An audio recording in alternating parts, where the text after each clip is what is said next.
Rain is coming, so I'm taking some of my plants outside so they can get rained on.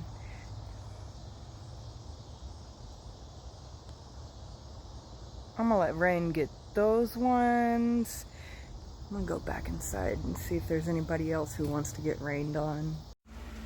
My bamboo, beautiful heartleaf philodendron just needs a couple plucked, but I don't think we're gonna do the rain.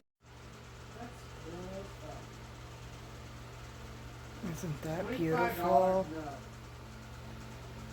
And those ones are propagations. Also propagation. I don't think I'm gonna take them all soon.